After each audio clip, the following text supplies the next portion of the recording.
Okay, let's untack this. Python. Right. I mean, it's the language that dominates pretty much everything, from web services to AI. Everything. And yet structurally, it's a bit of a philosophical marvel, isn't it? Yeah. It manages to sort of seamlessly integrate these elements from pure functional programming like Lisp, Mhm.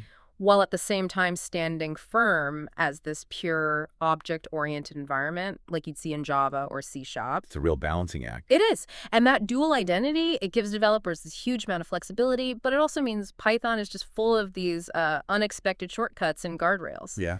So our mission today is to do a deep dive into that grab bag of features that aren't purely object-oriented. Wow. We're talking about the functional elegance, the guaranteed cleanup stuff, and the tools that let you write really efficient, robust, and safe code. And we've got some fantastic source material for this. We're going to walk you through Python's functional shortcuts.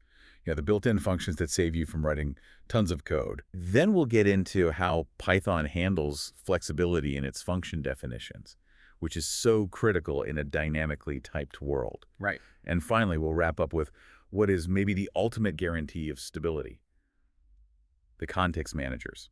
They're just essential for writing professional, error-resistant software. Let's start with those functional shortcuts. It's one of the first things you notice about Python, I think. For sure. These common tasks like finding the length of something or summing up items, they're handled by these simple built-in functions. They're like functional counterparts to what would be a method call in another language. Right, like object.getLength. Exactly. Yeah. It feels like you're leaning into this pure functional style, but as we're about to find out, that purity is mostly just on the surface. And that surface elegance is really key to Python's usability.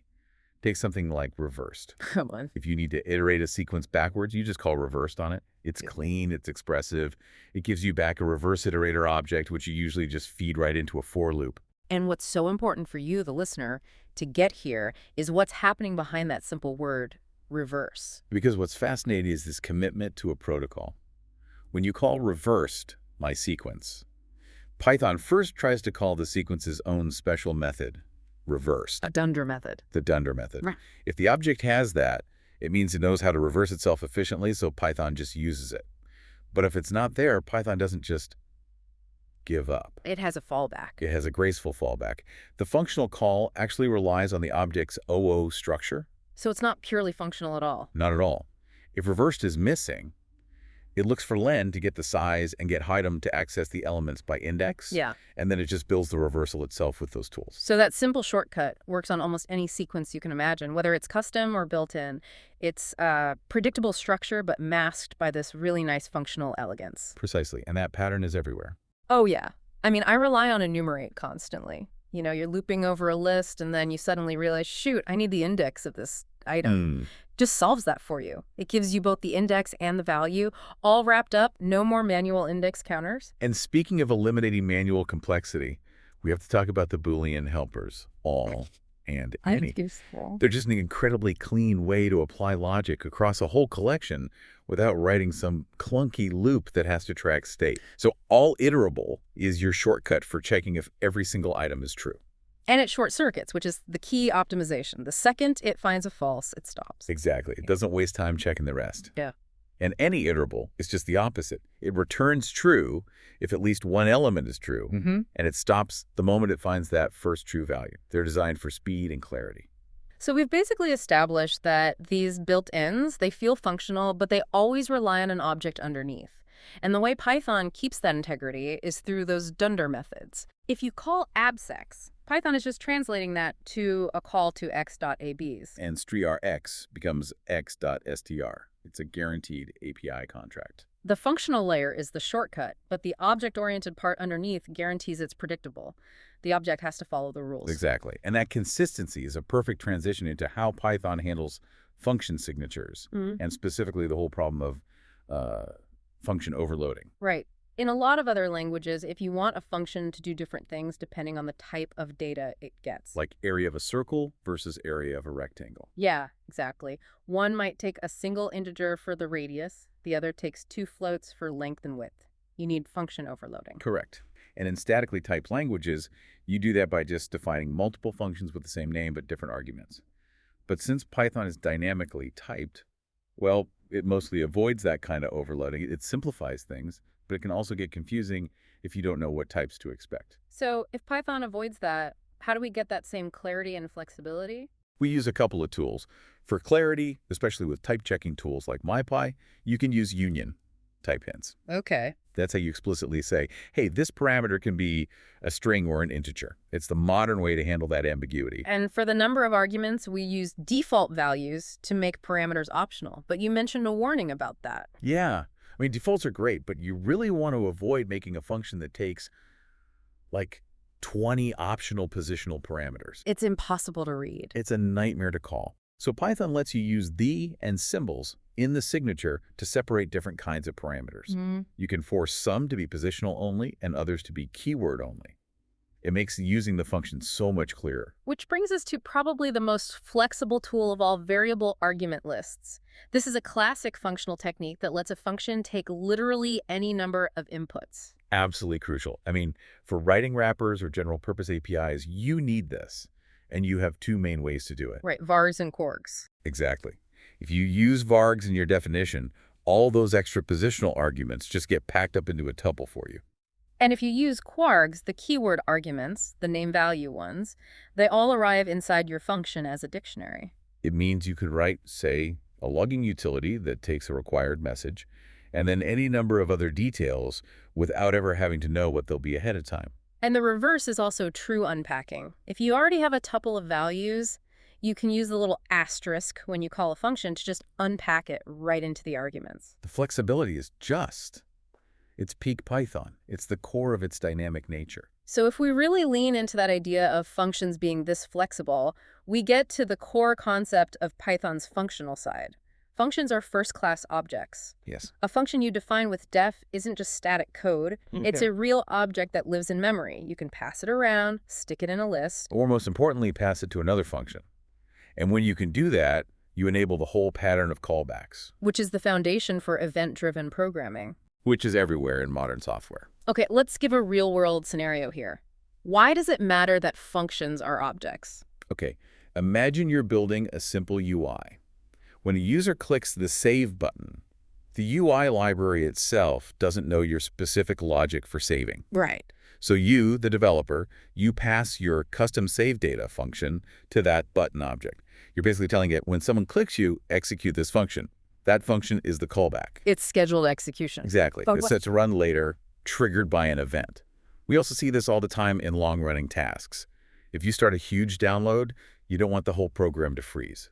So you can pass in a callback function that gets called every 10% or so to update a progress bar. And the function that accepts the callback, that's called a higher order function. That's the one.